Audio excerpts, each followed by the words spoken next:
How are you? Good. How are you? Doing well, thank you. Sorry for technical difficulties. No problem. No problem. So good to see you. How's everything going?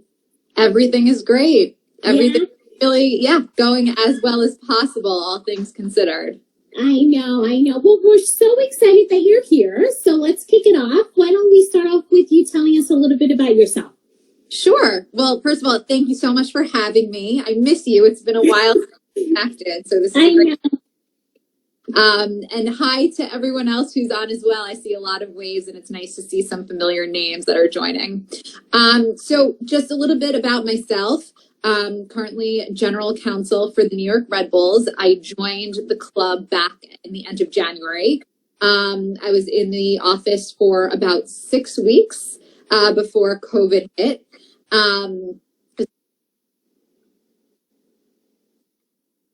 Sports law business. And then, of course, like everyone else, had to pivot a bit in my general practice in order to accommodate and work collaboratively with the rest of my colleagues combat COVID. So that's where I've been for the past several months. Before then, I was with BSE Global. I was there for almost 9 years. My latest role was Deputy General Counsel. Worked in a small legal department there and a tremendous amount from the chief legal officer, who many of you probably know, Jeff Gortz, who to this day gives me grief if I don't give him shout outs when I'm on panels. Have to tell him that. Hi, Jeff. I don't know if he's on, but so like I said, great experience there for 9 years. And before then, I worked at a large corporate law firm down in Battery Park, New York City for 2 years. I was in a smaller practice group, new media, entertainment, and technology. But I was able to develop some skills there, which helped prepare me to join BSE Global.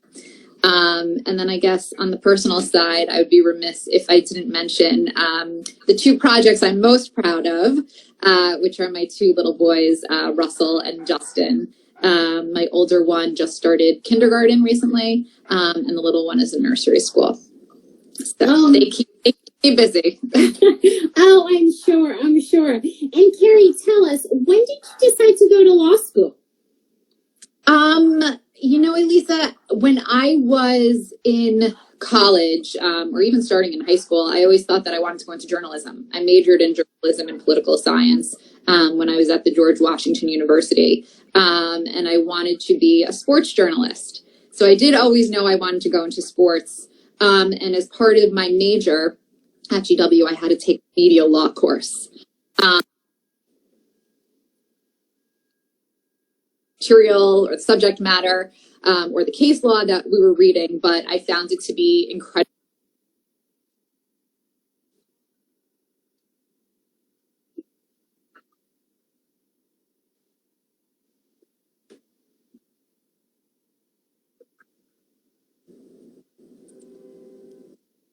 Got it. And Kari, how did you get your first job at a sports team? So that was my job that I landed. At the time, they were the New Jersey Nets, but Barclays Center was on the horizon. Brooklyn was on the horizon. So I joined at a very exciting time. This was now in 2011, June of 2011 that I joined. And as I mentioned, I always knew that I wanted to be in sports. I enjoy playing sports. I'm not going to tout myself as being particularly athletic, but I enjoy running around. Most importantly, I follow sports. I'm an avid Mets fan, for those of you who know me, Washington football fan. Of course, the Red Bulls are my two other teams. So I always knew that I had this real passion, drive for sports, and it was really important to me that I would pursue a career in something that I really loved. I wanted to be excited every morning to go to work. So while I was in law school, I actually interned with the National Hockey League. And I became very close with one of the attorneys there, who is still one of my mentors to this day. And she introduced me to Jeff Gortz, just purely it was supposed to be an informational interview to try to network and get out there. And I remember that I met Jeff right next door to the Barclays showroom, which was in the New York Times. And we had lunch. We spent about 2 hours together, and we just clicked. And it was the time I said we were going to move to Brooklyn. We were past all of the litigation, the eminent domain litigation with respect to Barclays Center. So it was an exciting time to join. And Jeff was underwater, to say the least, with founding partner agreements, ticketing agreements, and suite agreements, and programming agreements. And he figured having your lawyer would be very helpful on board to take charge of a lot of the drafting assignments when he could deal with more high issues at the ownership level, at the league level. So he hired me, he had me meet with our head of HR at the time, had me meet with our CFO, and he hired me within about 2 weeks. And wow, I was very, very lucky. It was certainly right time, right place, serendipitous. Right. So you never know, right? You could be having a conversation with someone, you think it's informational, and 2 weeks later you get hired to work on. I mean, it was an amazing project that we all worked on, and it's actually so nice to see so many of our colleagues here today joining us in the audience. So thank you for joining and supporting Kari, because she's great. I mean, I just know that the time that we work together, you are just, you're just awesome. And it's so great to see, like, when I saw the announcement that you were going to the Red Bulls, I was like, you go, girl. Now you're general counsel. I love it. I love it. So how has the transition been between basketball and soccer? So, putting aside, of course, the fact that you can't use hands in soccer, I learned very quickly, and putting aside, of course, everything that I've been dealing with on COVID, I would say, soccer and MLS generally, it's a very young league. It's certainly a growing league in the United States, and worldwide, it's clearly the most popular sport. But in the United States, it's a little bit more difficult, I would say, than basketball to really get people on board and excited about the sport. Yeah. I think that over the next several years, leading up to the World Cup in 2026, it's going to be very helpful to grow the popularity. And I think that also among our youth, there's a lot of interest in soccer across the country, which is great. But I would say that we have to work a little bit harder. We got to grind a little bit harder in the soccer world than we did in the basketball worlds. Yeah. Fine. And it makes, the rewards that much more tasteful. So that's just, and sorry, go ahead, Elisa. No, go ahead. I'm sorry.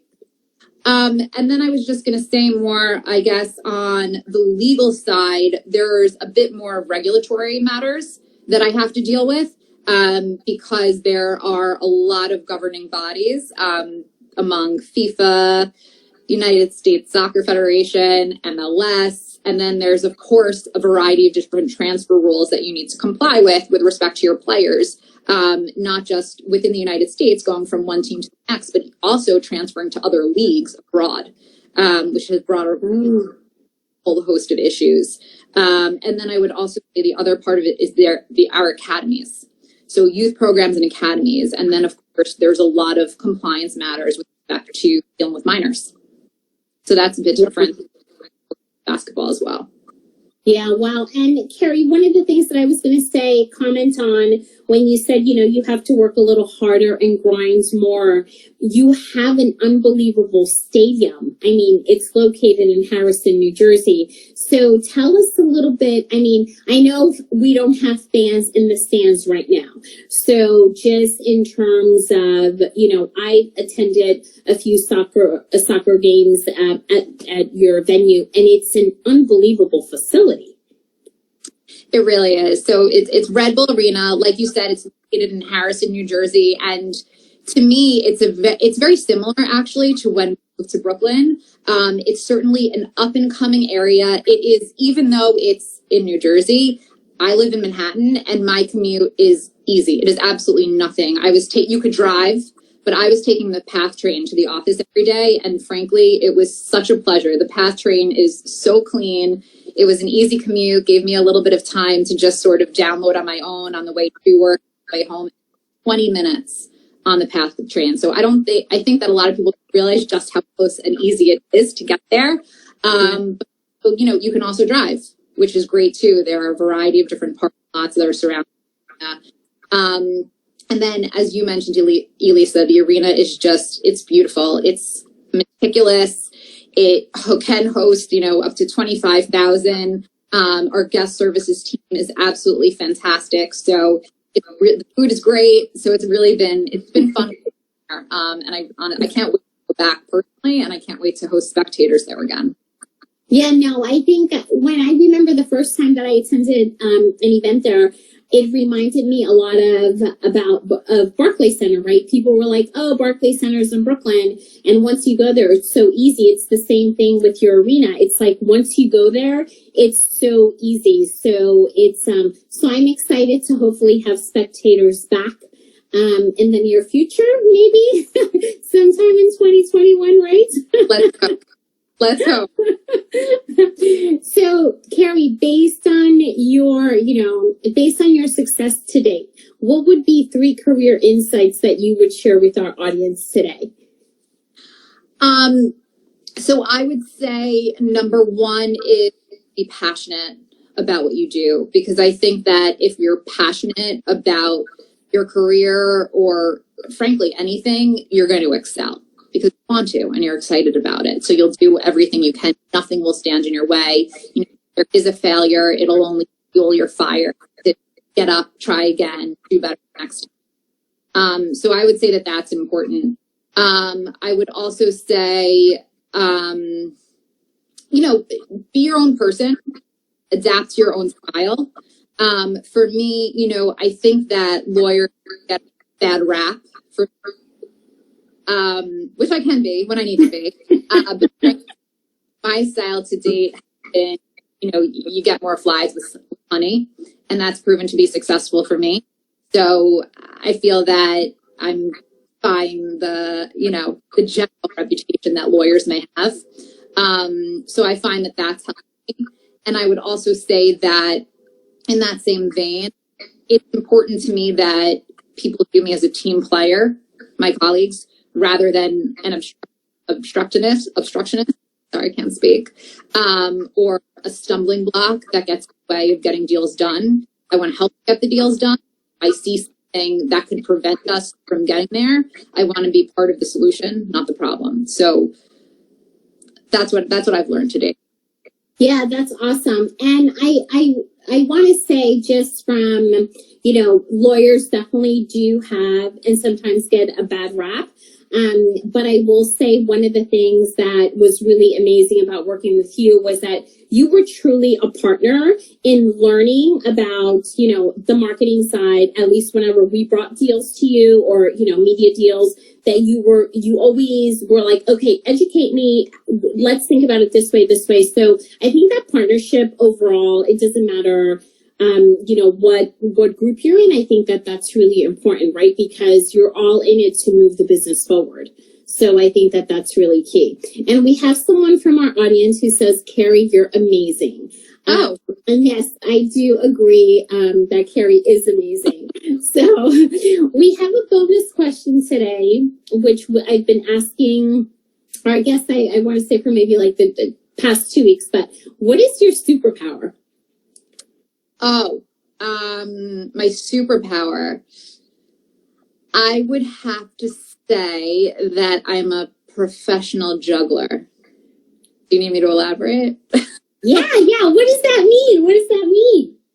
I would just say that I don't always succeed, but I really try to master juggling a variety of different aspects of my life, whether that's my career, my job, my family, my friends, and personal time.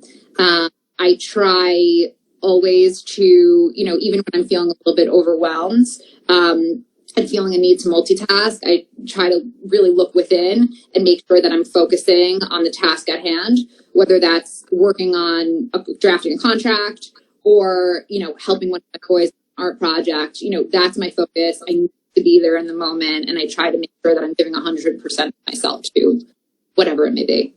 That's awesome. And now, are the boys learning how to play soccer?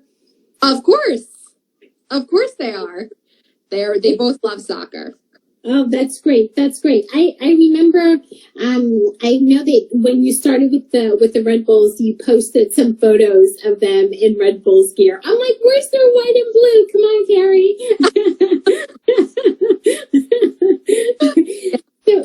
So Kari, as you look ahead to 2021 and post this pandemic, what do you think is going to be the key to getting spectators back into the arena or, you know, the ballpark, just to get that sense of community back? Yeah, I think that, you know, first and foremost, Elisa, people are going to want to know that their safety is of paramount importance to the organization, which I can tell you it certainly is. We prioritize people and our relationships, whether that's within the organization, our employees, whether that's our fans, our players, across the board. Everyone's safety is most important, because without having a safe environment, you have nothing. Yeah. You want people to feel safe. You want people to feel comfortable.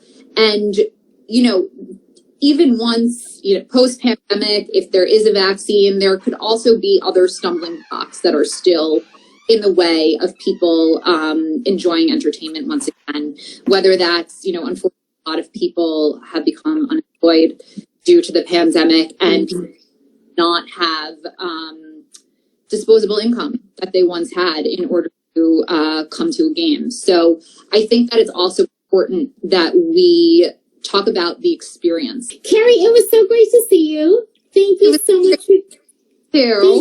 Thank you so much for your time, and I look forward to attending a Red Bulls game when you are back in session, hopefully next year. You're first on my guest list, Elisa. All right, awesome. Thank you, Kari. Thank you, everyone, for watching. We appreciate you joining us today, and then we'll see everyone here next week. All right, thanks, Kari. Bye-bye. Bye.